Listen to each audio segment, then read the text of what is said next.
In today's video, we're gonna talk about the latest release of Cartoon Animator by Reillusion, formerly known as Crazy Talk.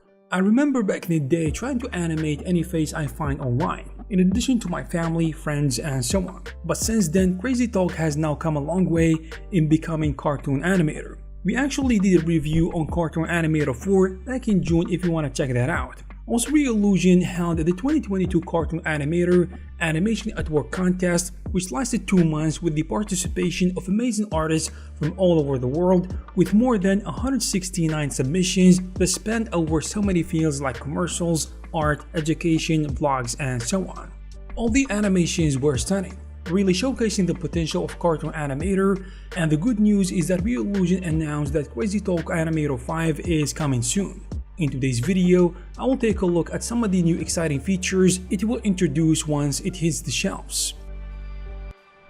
Cartoon Animator is a 2D animation software developed by Reillusion, the sponsor of today's video.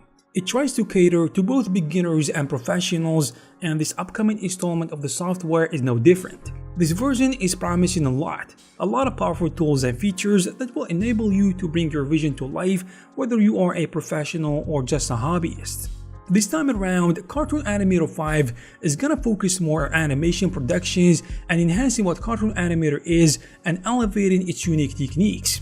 Now, it is easier than ever to create secondary animations, automatically adding squash and stretch to deform your assets easily, in addition to a new vector graphics support for unlimited zoom and resolution, in addition to other stuff of course. So, let's run over some of the features and see what the fuss is all about. A common problem in rigged animations is stiffness. In real life, any movement is accompanied by a lot of other subtle movements, but in computer graphics, there is only so much you can animate by hand. Cartoon Animator's way to remedy this problem is the ability to create those small movements automatically. Now with Cartoon Animator 5, you can apply spring dynamics on any character or prop, allowing you to easily add life to any animation.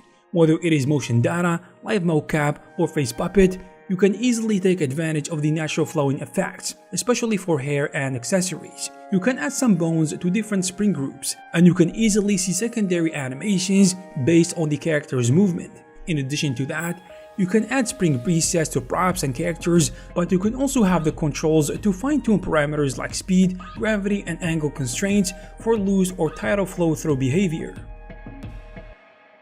Also, squash and stretch are one of the most fundamental and most important principles of animation, and this is important because exaggerating the movement not only creates more readable motion, but it also gets rid of the stiffness and adds more life to your characters.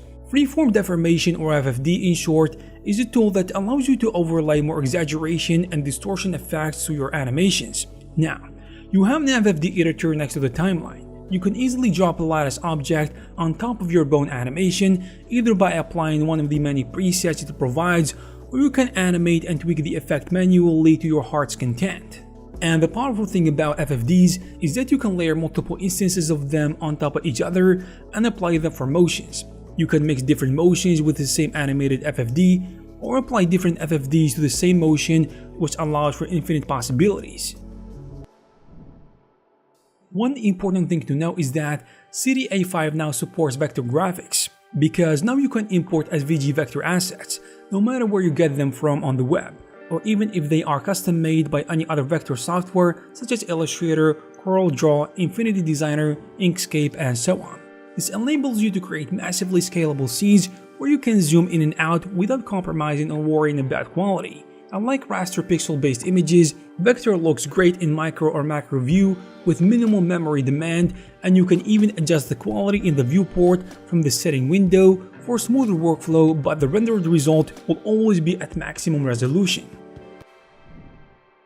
Now talking about color adjustments, color adjustment in Composer mode allows you to assign different colors and opacity to different vector groups. This allows you to easily define coloring units and opacity settings, letting you further create various iterations and looks of the same character in a few clicks. It also allows you to change the color by hue, saturation, brightness, and contrast. And you can use the opacity settings to show and hide different articles of clothing as an example of variation. These were some of the highlights of the new CTI5. A more detailed video will be released hopefully once the software is officially released. You can also join the CTI 5 pre-sale campaign that will end on the 31st of October.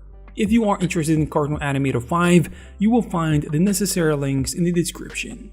I hope you found this video useful. If you did, please give it a thumbs up. You can also check some of our previous videos. Thank you very much for watching, and I'll see you in the next one.